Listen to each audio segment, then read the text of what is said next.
दोस्तों, एक पुरानी भर्ती थी हरियाणा सरकार की और जो लास्ट योजना थी उसमें उस भर्ती को निकाला गया। उसका एग्ज़ाम हुआ था इलेक्शन समय पर, यानी इलेक्शन नज़दीक थे उसके बाद एग्ज़ाम हुआ। और दोस्तों उसका फाइनल रिजल्ट इस योजना में क्लियर भी किया गया, डिक्लेयर किया गया।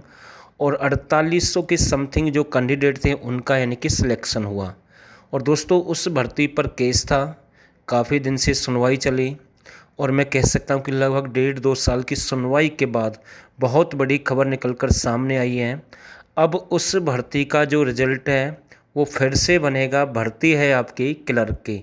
जी हाँ, क्लर्क की भर्ती है। 2019 में उस भर्ती को निकाला गया और दोस्तों उसमें 3-4 क्वेश्चन गलत थे और किसी यानी कि जो आंसर की आई थी, किसी शिफ्ट में कुछ आंसर था, किसी में कुछ था। कोड के अकॉर्डिंग हम आपको बता रहे हैं, जैसे ABCD ऐसे करके होते हैं, उसके अकॉर्डिंग हम आपको बता रहे हैं। और HSSC ने उसके आंसर सही नहीं माने, अपने हिसाब से रिजल्ट जारी कर दिया और बच्चों ने केस किया। तो अब मैं कह सकता हूँ कि जिनका सिलेक्शन हो गया था और जो यानी कि पॉइंट पर जिनका सिलेक्शन हुआ है और उन क्वेश्चन की वजह से जो HSSC ने उनके अकॉर्डिंग उनका आंसर माना है, और अब भाई वो बाहर हो सकते हैं, क्योंकि कोर्ट के आदेश के अकॉर्डिंग हम आपको बता रहे हैं कि सुनवाई हुई है, फिर से रिजल्ट बनेगा और जितने भी कैंडिडेट का सिलेक्शन हुआ है सभी पर फर्क पड़ेगा। क्योंकि हो सकता है कुछ ऐसे हैं जो पॉइंट पर क्लियर हुए हैं, कुछ ऐसे हैं जो 1 नंबर से 2 नंबर से रह गए उन क्वेश्चन की वजह से, अब उनका नंबर आएगा।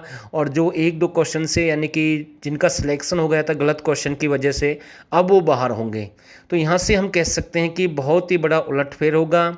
और कह सकता हूँ कहीं ना कहीं कि भगवान के घर में देर है अंधेर नहीं है और न्याय मिलना भी चाहिए।